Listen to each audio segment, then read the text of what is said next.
The new Premier League season is underway in 50 days' time. This hour we take an in-depth look at Erik ten Hag's plans to overhaul his Manchester United squad.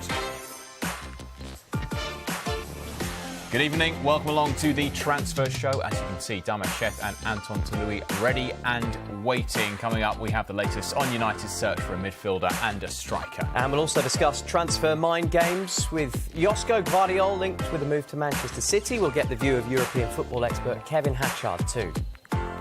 And City's treble-winning side is already breaking up. Ilkay Gundogan has now completed his move to Barcelona. The midfielder has signed a 2-year deal.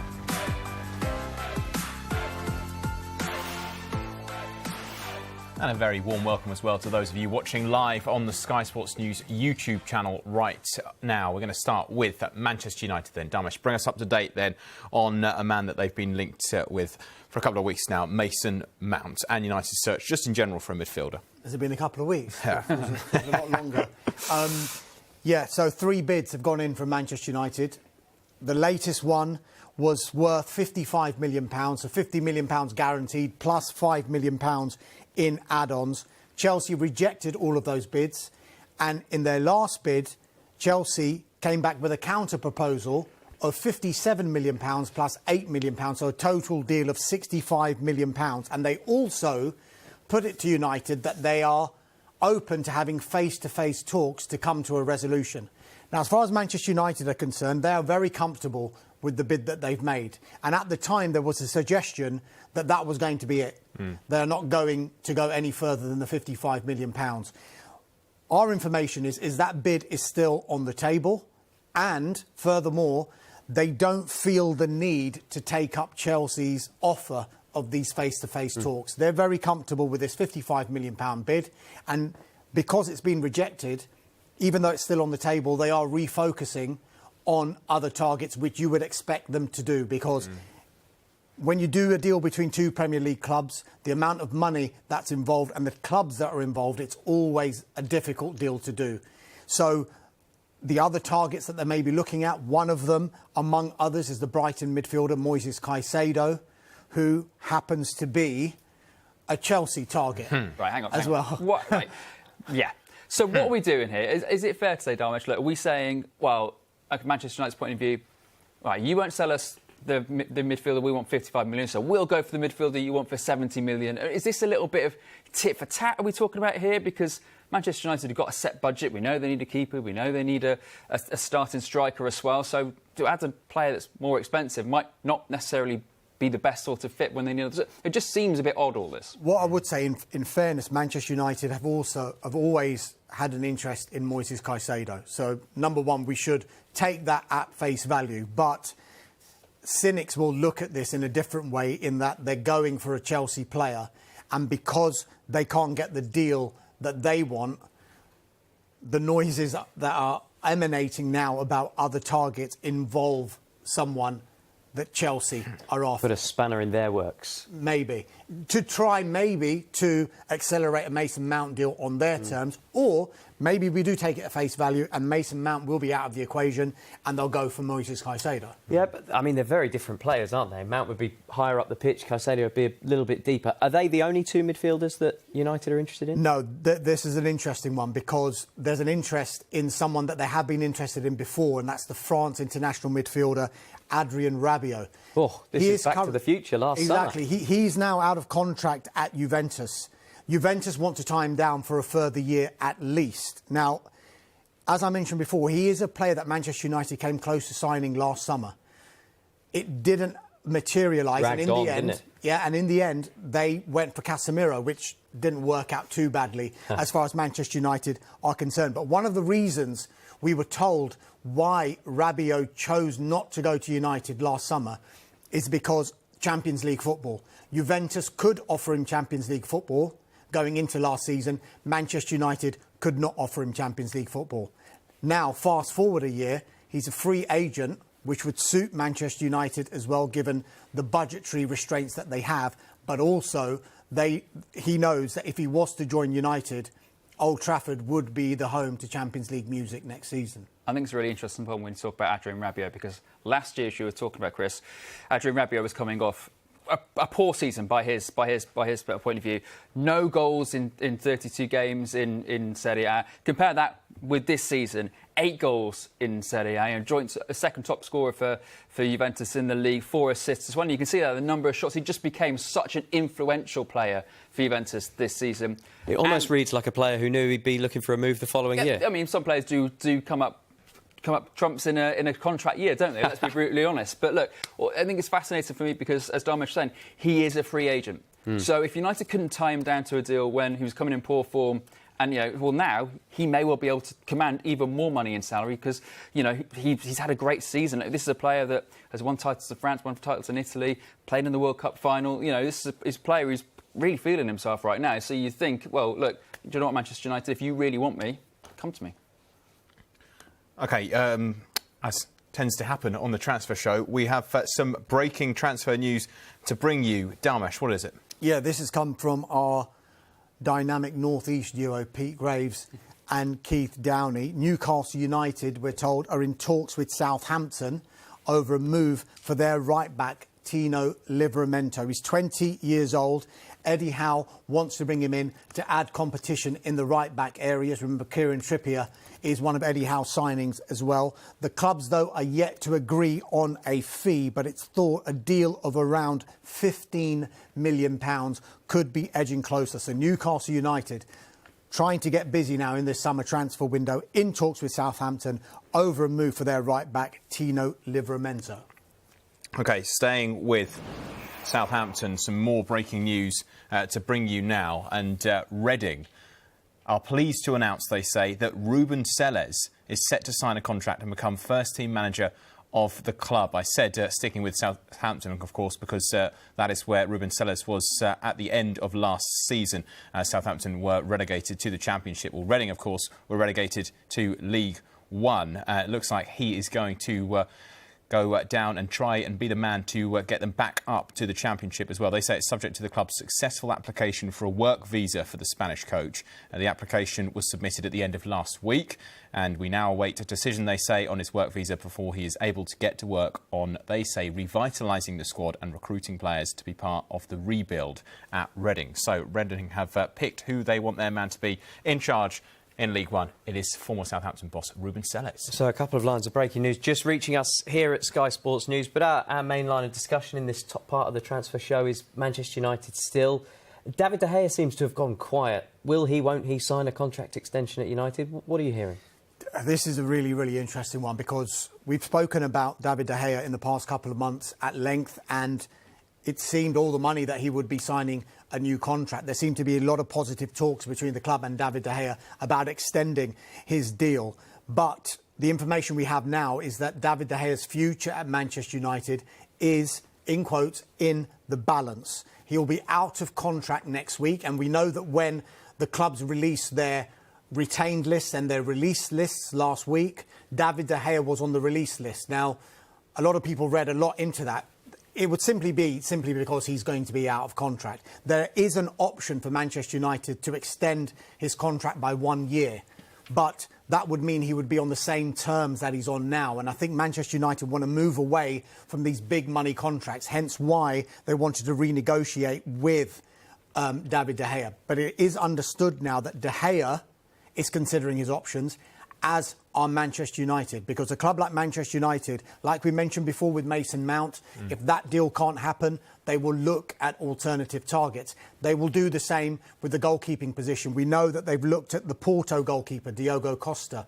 We know that they've looked at the Brentford keeper, David Raya. The interesting one is the Inter Milan goalkeeper, Andre Onana. We think that Chelsea are looking at him as well. Erik ten Hag knows him very, very well, though. He played under Erik ten Hag when he was at Ajax. Just on De Gea, though, whenever Erik ten Hag has been asked a question about De Gea's future, he said all the right things. We want him to stay. And even when he's been criticised and he's been posed the question about David De Gea's errors during the season, he will always back David De Gea. He says, look, he's kept the most clean sheets in the Premier League. That shows that he's a capable goalkeeper.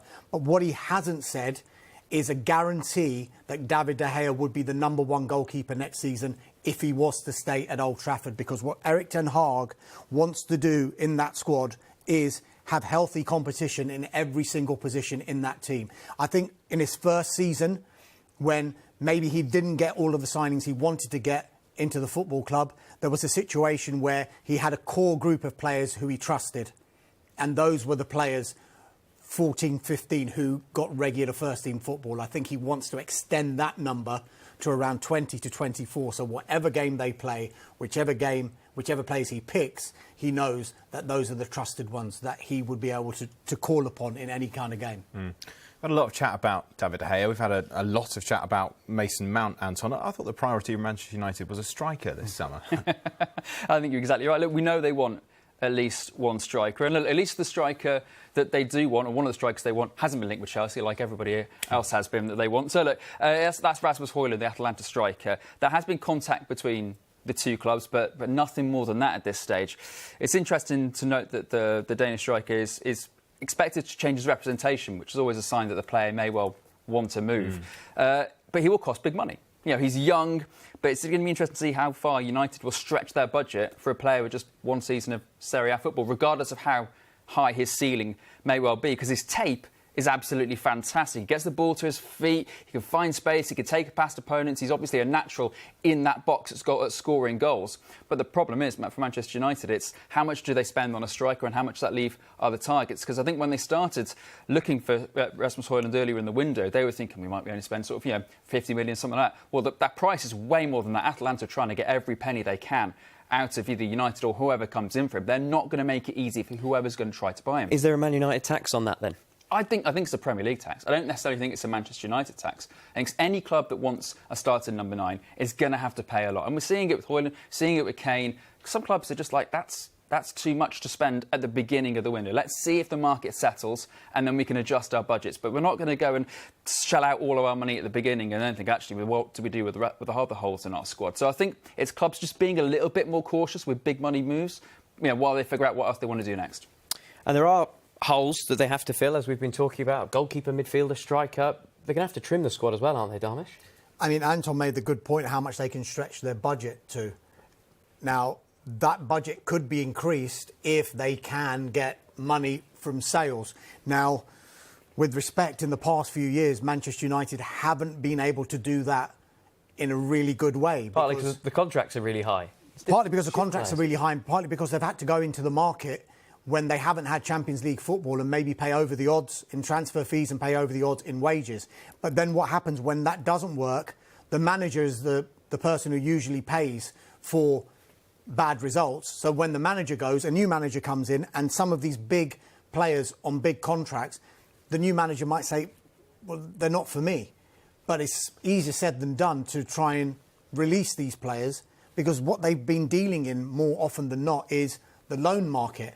And that's offset a lot of the wages, yes, but they've even had to pay some of the wages so that they just get something off the books. But with regard to potential departures, we're talking about the likes of Harry Maguire, Fred, Scott McTominay, Anthony Martial. We think all of their futures are being discussed internally. We know that Erik ten Hag has spoken publicly about Harry Maguire. The captain, he says he loves him around the place, but he also accepts that he can't be happy with the situation about the limited game time that he has. But he does also say that effectively, if there is an offer that comes in, we're not going to force Harry Maguire out of the door. This will be a decision that Harry Maguire himself will have to make. Fred, we know that Fulham are interested in Fred, but probably not at the prices being quoted just now. Maybe one to look at later on in the window if Fred doesn't get a move in the meantime. Scott McTominay and Anthony Martial, as I mentioned before, maybe if they can bring a midfielder, maybe if they can bring a striker, they might alleviate that by selling those guys. Quick one, because I know we want to move on from Manchester United, but any chance any of those might be used as make weights in any deal? I mean, there was talk about Declan Rice, Manchester United's interest in Declan Rice. And there was an interest in Declan Rice.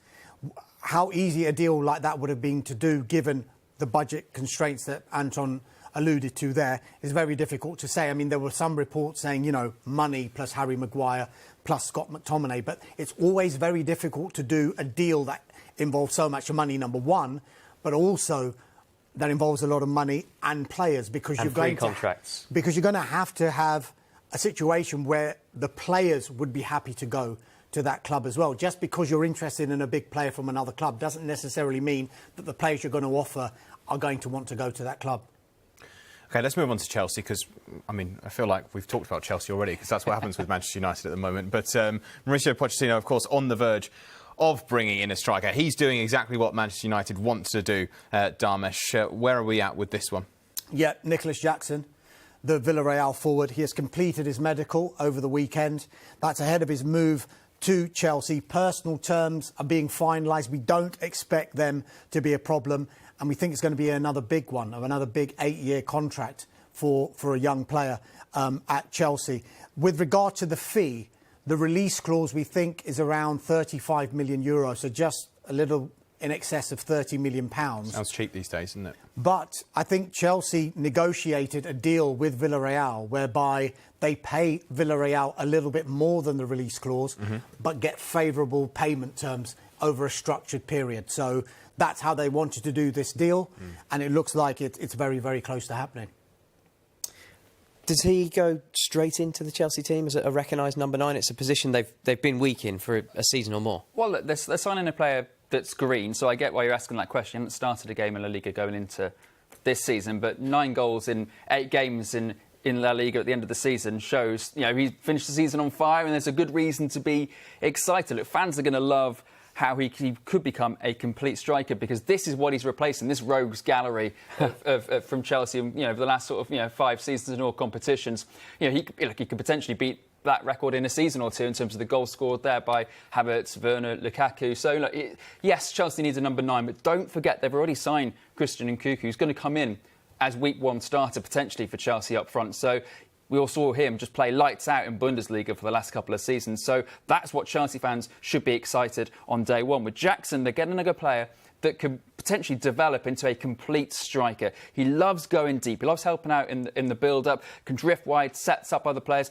For example, he had 23 shots on target in La Liga season, but he also set up nearly as many chances, 22. He's that kind of player. He's unselfish, but is also great with the ball at his feet. So he hasn't got a huge sort of track record in terms of number of games, but there's so much potential for Chelsea fans to get excited about. And like I said, they don't have to play him week 1 because they had Davin Kuku. It is exciting.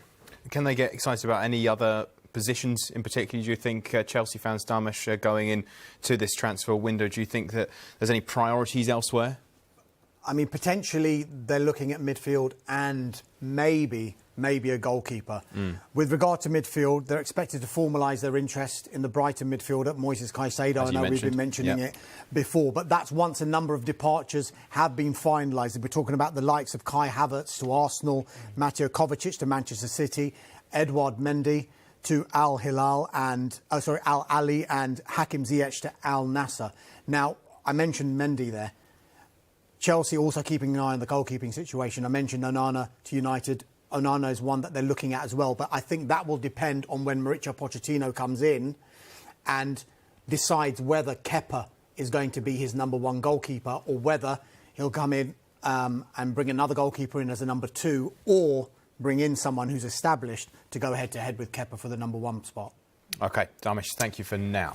Well, plenty to mull over, and we'll have much more after the break. A reminder, the breaking transfer news we brought you a little bit earlier. Newcastle are in talks with Southampton over a move for Tino Livramento, the right back. Next, we've got the latest on Declan Rice. Will he be heading to the Emirates? Stay with us.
Welcome back to the Transfer Show. Just a few minutes ago, we brought the news that Newcastle are in talks with Southampton over a move for right-back Tino Livramento. And Damesh, that has potential further implications as well. Yeah, if you go back to January, Newcastle United actually did sign a right-back from West Ham United, Harrison Ashby. And he was there, rather like Livramento, maybe to learn from Kieran Trippier, but he hasn't actually made his debut yet. And if Newcastle United can get this Livramento deal over the line, then there's a possibility that they will allow Harrison Ashby to go on loan. But look, that is still a further way down the line because we're still quite a way away from anything being agreed between Newcastle and Southampton with regard to Livramento. But if it was to happen, then you would expect maybe Ashby to move on for the season. Right, so we've covered off Manchester United, we've covered off Chelsea. Time to move on to Arsenal. There's plenty going on. Mikel Arteta spoke to the Spanish newspaper Marca over the weekend, reiterating the importance of this summer. One quote just to pick out: "We have to go to market to find what we don't have to keep improving." So big summer, Arsenal ready to spend. And we had a development with Kai Havertz today, Damesh. Yeah, look, he's completed his Arsenal medical over the weekend. We think Arsenal went to him, actually, to suit his schedule. I think it might have been out in Spain that Kai Havertz was. So that medical was completed over the weekend. He will then finalise his move from Chelsea. Personal terms are as good as done, and the deal is worth, in the region, if not a little bit more, than £65 million. You'll remember Chelsea actually bought him for around £75 million. Probably works for both parties. Arsenal didn't want to pay as much as £75 million. Chelsea wanted to recoup as much as they could of that initial transfer fee. £65 million probably works for both. On the one hand, some people might sniff and say, well, they've taken a hit on him. On the other hand, they'll say he delivered a Champions League and his name's in Chelsea folklore forevermore, isn't it? Because he's got the winning goal in the Champions League final against Manchester City. But lots of changes happening at Chelsea just now, and Arsenal feel that Kai Havertz can do a job for them. Mikel Arteta believes that. I think there's enough trust there from the Arsenal fans to believe that he'll be doing the right thing. Right, we've got 25 minutes into the transfer show and we haven't mentioned Declan Rice yet, which is a record for this summer. He's a big one still, Damesh.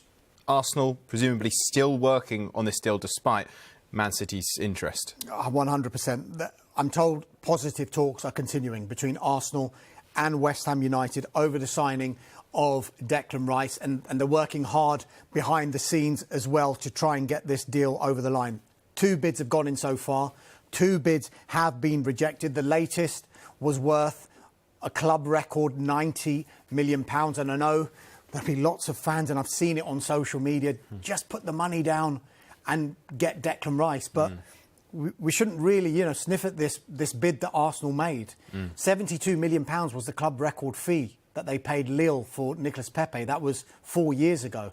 So they were going to obliterate that with £90 million this deal would have been worth. But look, West Ham, and they've every right, because you can ask West Ham how much is Declan Rice worth to them, and they feel it's between 100 and 120 million pounds, and they are expecting Arsenal to come back with an improved offer.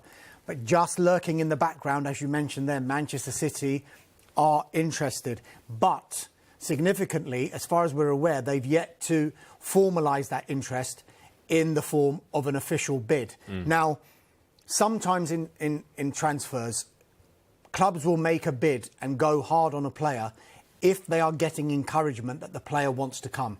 I just wonder, is there a reason that Manchester City haven't gone in just now because they're not getting the encouragement from Declan Rice in his camp that they want to go full throttle for his signature? Because one source is telling us that Declan Rice's preferred destination, as it stands, remains Arsenal. Of course, this can change if City go hard in for Declan Rice, because you're talking about the treble winners, you're talking about the champions, you're talking about Pep Guardiola. But then you've got to look at it in another way as well. And I'm sure Anton will have a counter-argument to this. But, there's a human side to this as well, because he's in London.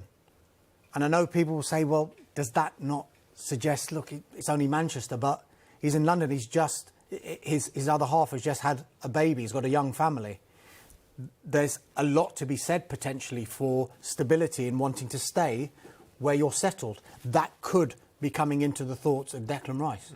Isn't it more black and white than that? Why would anyone go to Arsenal if Manchester City are knocking on the door? Trying to get me banned from the Emirates. This is what's going on. Trying to put you in a difficult position. Yeah. Come on. Look, I think we forget. Look, he's a guaranteed starter if he goes to Arsenal straight away. You know, he can come into a team that is an impressive project, and with a head coach that's taking a team's places, that's investing in their team right now, and obviously, look, a guaranteed starter in a team that's doing well secures his international future as well. You know, and look, maybe you don't want to go to City because replacing someone like Ilkay Gundogan, treble-winning captain, that's a big deal. You're going to fight with potentially Kovacic, Rodri for a starting spot. You know, you don't want to see what happened to Calvin Phillips, you know, see what happened to you. Maybe he wants a coach with a full head of hair. I don't know. The fact of the matter is that there are many reasons to join Arsenal right now. And the fact of the matter is, look, other than the personal stuff, the fact is that, look, there is a really good footballing project at Arsenal.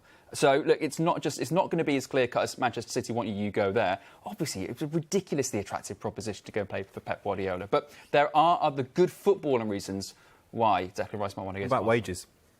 Well, look, again, it's that if the indication is, as Dharmesh was saying, that, you know, he wants to go for personal reasons or footballing reasons to stay within the South, kind of wages, an extra few grand here won't make that much of a difference. This is a decision based on his career. The prime years of his career, this is what the decision is going to be based on. Yeah, I don't think this is going to be a decision based on personal terms or his salary. This will be a footballing decision, but also a family decision as well. Well, David Sullivan said he turned down a contract and actually sacrificed, I think it's about £2 million, to personally sacrifice that money because he wanted to be in the position at the end of this season that he would be able to move on.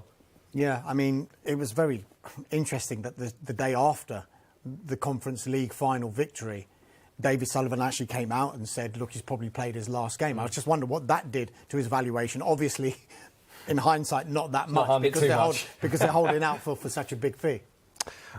Let's go away from Declan Rice now for a bit, because I'm sure Arsenal fans will be relieved to hear that he's not the only person they're interested in. An Ajax defender as well, Dharmesh. Look, Arsenal are going for it. They're backing Mikel Arteta. They've done it in the last 2 or 3 transfer windows. Everyone at Arsenal seems to be on the same page. The board, Edu, Mikel Arteta, all working towards a common goal to make Arsenal potential title challengers, if not champions. Jurrien Timber, he is a player that Arsenal are interested in. Talks are ongoing, and I'm told positive talks between Arsenal and Ajax.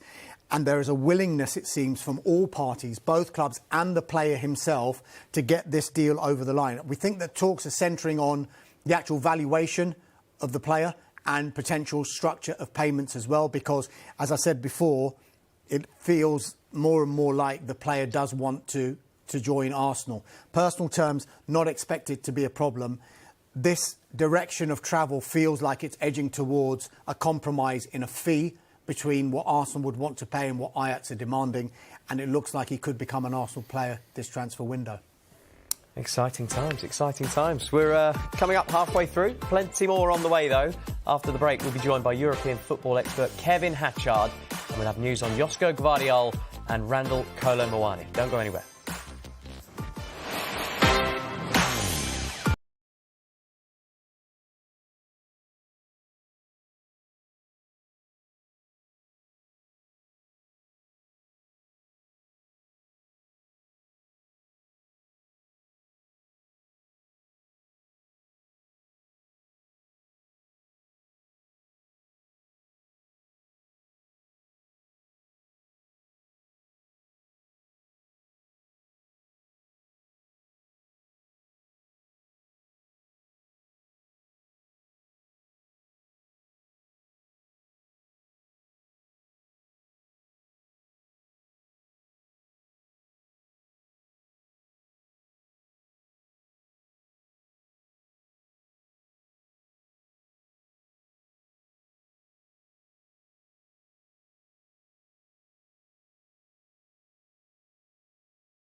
Welcome back to the Transfer Show, and a big hello to all those watching on the Sky Sports News YouTube channel. We are expecting a really busy few weeks in the market with some huge deals all across Europe. And joining us now is European football expert Kevin Hatchard.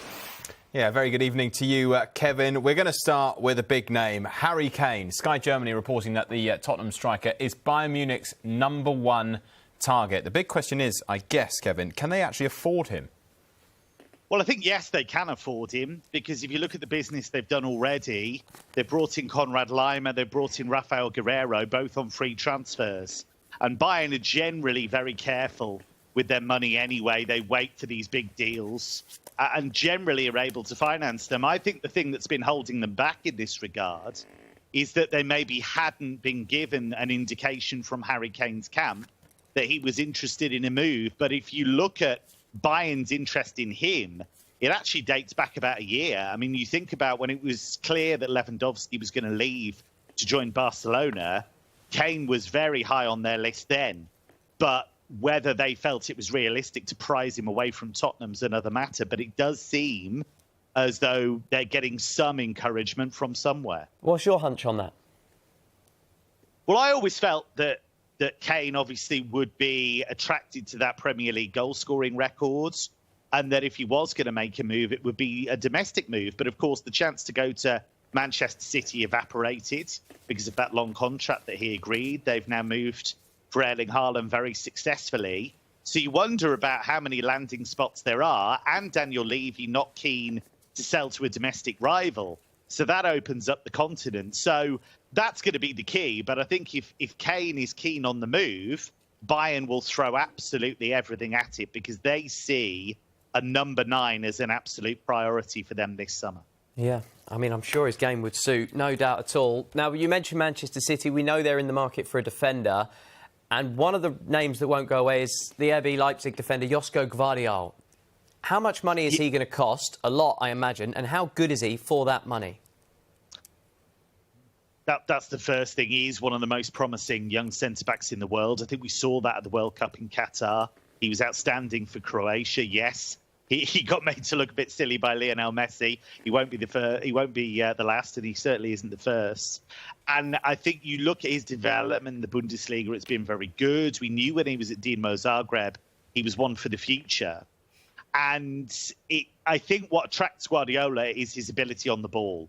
Left-footed, wonderful passer of the ball, can also bring the ball out so he can pass his way through a press. He can drive his way through a press.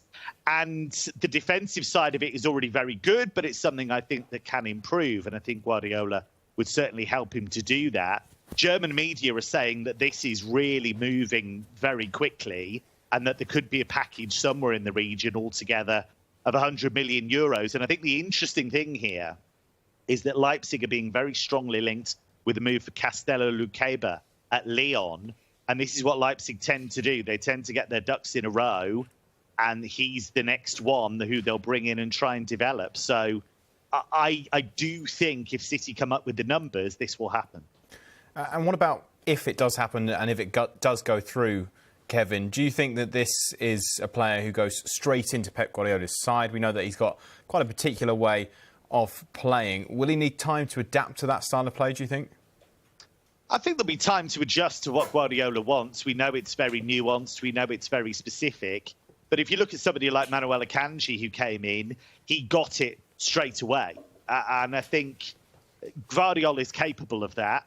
Of course, you're never quite sure of whether you're going to be a regular first teamer at Manchester City. There have been players who've been in and out, certainly really De Bruyne and Haaland, that can absolutely count on their places, maybe.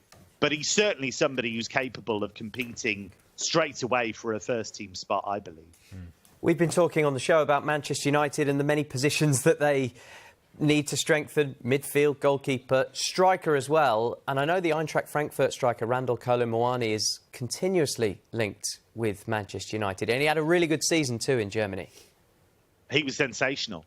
He was in double figures in goals and assists, which is a really hard thing to do. Came in on a free transfer from Nantes. We didn't quite know what to expect, even though he'd played well for Nantes at times in Liga and the Coupe de France. But he was sensational from the get-go. And I think what was really impressive about him was the way that he responded to that missed chance in the World Cup final. I mean, I say missed chance, it was a wonderful save from Emi Martinez, but that would have knocked a lot of players over, having that chance to win a World Cup final and not quite taking it. But if anything, it spurred him on and he got better. And he frightened the life out of some of the top defenders in the league, was a consistent scorer in the second half of the season. Now, I think the problem for United here is going to be financial, because Frankfurt would be quite happy to keep him for at least another year. But if they have to do a deal, it would be at a very high value. They know that Paris Saint-Germain are interested. They know Bayern have been interested. And so if somebody's going to take him, they're going to be spending a hell of a lot. And the talk in German media is around about 100 million euros. Now, that might seem a bit rich for a player who doesn't have a long track record, but Frankfurt are in no rush to sell. Yeah, that is big money. As Chris mentioned, they're also looking to strengthen in the goalkeeping department, Manchester United, Kevin. David De Gea's future still uncertain at Old Trafford. Do you think they could turn potentially to a new number one? Well, the most natural fit is Andre Onana, because he's a guy that's worked with Erik ten Hag before very successfully. He's somebody who, as we saw in the Champions League final, has this amazing ability to come so far out of his penalty area and dictate play and start attacks. But he's improved the goalkeeping basics as well. Now, it has been said recently by the Inter coach, Simone Inzaghi, that he sees Onana as unsellable. Whether the club see it that way is an entirely different matter. So he wouldn't come cheap, and he would take a massive chunk of United's budget. But if you were to ask me who do I think is the most natural fit for the way Erik ten Hag wants to play, Onana is absolutely it. Yeah, we were speaking earlier about a Dutch defender as well, Jurrien Timber at Ajax. Arsenal linked with him, talks ongoing. Can you tell us a little bit about him? I know he's away with the Netherlands at the under-21 Euros at the moment. Would he fit straight into Mikel Arteta's plans? Yeah, I think what we saw with Arsenal towards the end of the season was a lack of squad depth, particularly in that area. And I think when William Saliba got that back injury, it really set them back.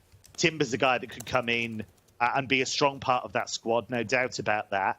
He's somebody who's been successful with Ajax. He's somebody who had a decent World Cup with the Netherlands as well.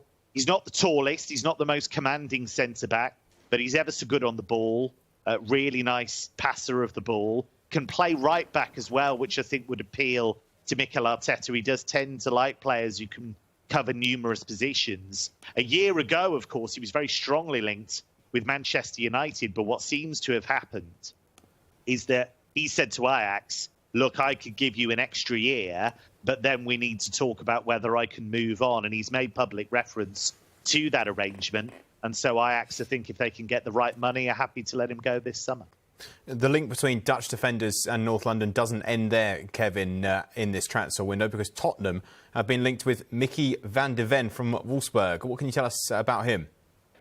So he had a really solid season. He played almost every minute of Wolfsburg's season. It was right at the end of the season when he missed his first minutes.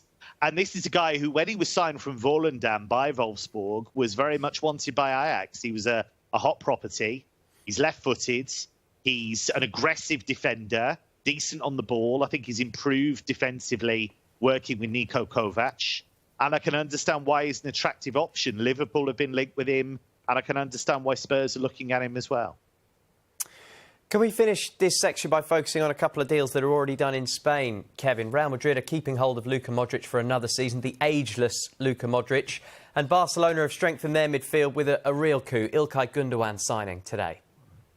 Yeah, I think that's a real statement signing by Barcelona, because Gundogan is a world-class talent. We know that. He's been sensational for Manchester City throughout his time there. He's shown up big at big moments, whether it's domestically or in the Champions League. And I think what's important for Barcelona is it takes a bit of pressure off Pedri, because there's a danger of running Pedri into the ground, because he's become so important for Spain. He's become so important for Barcelona. So I think it just takes some pressure off him, and it shows that Barcelona can still attract top talent.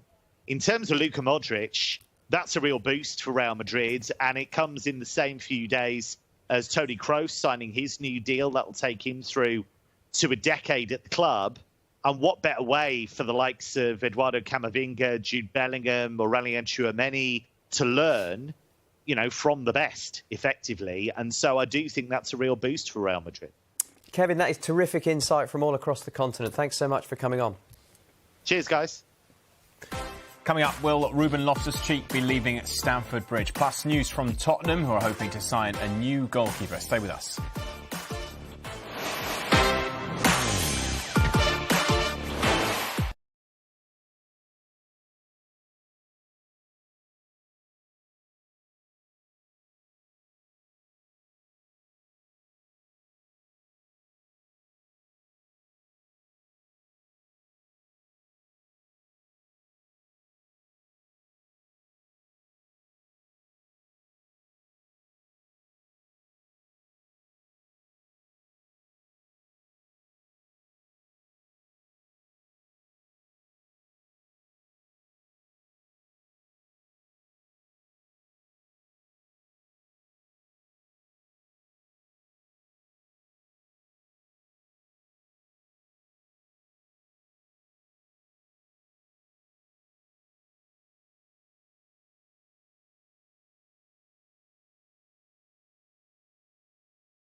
Welcome back to the Transfer Show. We're going to start now with Chelsea. We know there's a lot of players that they need off the books this summer. So we're going to fire a few names at you, Dharmesh. Let's start with Cesar Azpilicueta. Yeah, interesting one. Chelsea in talks with their captain over his future. He's got 1 year left on his contract. It's thought that he wants to be released from that contract, so he effectively becomes a free agent. We're told that Inter Milan are ready with a deal to sign him on a free transfer. And we're told that the talks between Chelsea and Azpilicueta are very amicable simply because of the service he's given the club. So could be movement on that one soon. So potentially one down, loads to come. Ruben Loftus-Cheek? Yeah, I mean, this has been reignited now with AC Milan and it could be moving quickly, this one, because we're told that AC Milan are not only in talks with Chelsea over the permanent signing of midfielder Ruben Loftus-Cheek, but we're told that the fee under discussion it's got to that stage already, is around 20 million euros. There were talks, you'll remember, between the clubs earlier this month, and that was driven by Paolo Maldini, the sporting director at AC Milan. But then he left AC Milan, and I think the talks stopped. But the interest has been retained, and it looks like that AC Milan will be going for it. And it seems that Ruben Loftus-Cheek is open to that move, and if he was to make that move, he'll be reunited with a couple of former Chelsea teammates in Fikayo Tomori and Olivier Giroud as well. OK, what about Christian Pulisic? Yeah, this is another one that Sky Italy are reporting, as well as Ruben Loftus-Cheek. It seems they're interested in Christian Pulisic as well, whether they can do some kind of double deal for a good value for money deal as far as they're concerned. Earlier this month, though, when he was on international duty with USA, he actually did say that it might be time for a new challenge because, in particular, last season it didn't really work out well for Pulisic, didn't get the game time that he wanted, and maybe it's time for him to move on now. Speaking of one player who's already sort of moved on, Romelu Lukaku, any chance that he might come back? I mean, officially he has to come back because he's still Chelsea's player, but I think there are negotiations going on behind the scenes, particularly from Inter Milan. They're still pushing to get a deal over the line for Romelu Lukaku. I think their preference would be to do a loan deal, but our information is that, yes, while Chelsea are willing to do business, they want it to be a permanent deal now and recoup some of that £90 million that they spent. Clubs can't just keep loaning the same player, surely. No. What about Pierre-Emerick Aubameyang? Let's finish with him. Every expectation he's not going to be a Chelsea player under Mauricio Pochettino. There's lots of interest and strong interest from Saudi Arabia and from European clubs, including Barcelona, where he left to go to Chelsea in the first place. He's only got 1 year left on his contract. And this is how it's been described to me, that discussions between Chelsea and Aubameyang are described as viable exit routes. So read into that what you will. Potentially, if Aubameyang had his way, maybe like Azpilicueta, becoming a free agent and foregoing that last year in his contract, so it would become easier for him to move on. OK. So they're potentially in the exit lounge, but one player we already know that definitely was confirmed in the last 24 hours, Anthony? Yeah, Kalidou Koulibaly is an Al Hilal player now. After one season at Chelsea, interesting to see he joins Ruben Neves at the club, and there may well be another couple of Chelsea players on their way to the Saudi Pro League as well, because Edouard Mendy is in talks with newly promoted Al Ahly, and Hakim Ziyech may well become a teammate to Cristiano Ronaldo at Al Nassr as well. OK, let's step away from Chelsea then, Anton, and go to Tottenham, because they are interested in a goalkeeper. Any closer on that deal? And is it a deal, is all this business enough to excite Spurs fans at the moment? I mean, it depends how excited you get about a goalkeeper. Some people might get very excited about a goalkeeper. But yeah, look, a deal is almost all but agreed for the signing of Guillermo Vicario from Empoli, £17.2 million. The player himself shared an image on social media over the weekend of himself and his agent with the hashtag living the dream. So I may well say that he's closer to getting what he wants. He cut short a holiday in Spain to potentially this deal as well. Look, he's a keeper that seemed impenetrable at times. He's a shot-saving machine. 8th in Serie A last season in terms of number of saves, which is pretty impressive considering he missed 7 games, and a top 5 save percentage as well. So, look, he's just watched the tape of him, triple save at Stadio Olimpico against Roma last season. Absolutely outstanding. He sometimes just seems physically incredibly impressive. Staying in Italy, Newcastle, Tonali, where are we?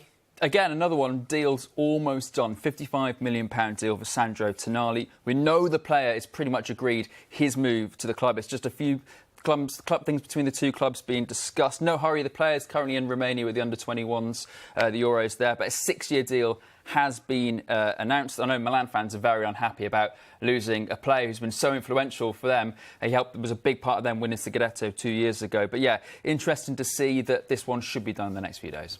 Let's probably end on the freshest news of the hour, and Newcastle in for another player. Yeah, look, they're in the market for a right-back. They're in talks with Southampton over Tino Livramento. Eddie Howe wants to sign the 20-year-old to provide more competition in that area. Clubs, though, yet to agree on a fee, but it's thought a deal of around £15 million could get that one over the line.